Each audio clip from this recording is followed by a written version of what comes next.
નમસ્કાર દર્શક મિત્રો, હું છું રૂપલ નોઈજીયા. સંપૂર્ણ ન્યૂઝમાં આપનું સ્વાગત છે. રાજસ્થાનના ઝાલોર જિલ્લાના સાંચોર ડીસા નેશનલ હાઈવે પર રવિવારે પાલનપુર આવતી ખાનગી બસ અને ટ્રક વચ્ચે સામસામે ટક્કર થતા 2 લોકોના મોત નીપજ્યા હતા, જ્યારે 10 મુસાફરો ઘાયલ થયા હતા.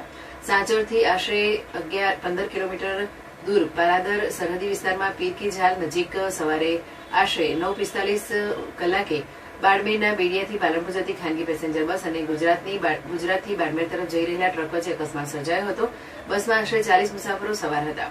અકસ્માતમાં સાંચોરના શિવપુરાના પોથી ગામના સરકારી શિક્ષક હંજારામ મેઘવાલ 53 ઉંમર વર્ષ 53 અને બસ કંડક્ટર મારુખાના 38 વર્ષનું સારવાર દરમિયાન મોત થયું હતું. હંજારામ મેઘવાલના બહેન માટે દવા લેવા માટે ગુજરાત જઈ રહ્યા હોવાનું જાણવા મળ્યું હતું.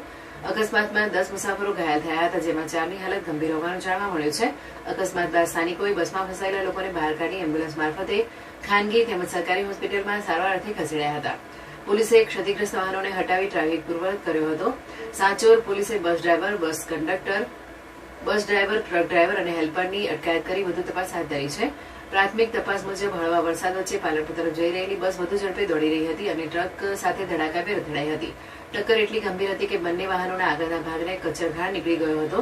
મૃતક હંજારામ મેઘવાલ દુધવાની સરકારી ઉચ્ચતર માધ્યમિક શાળામાં શિક્ષક તરીકે ફરજ બજાવતા હતા.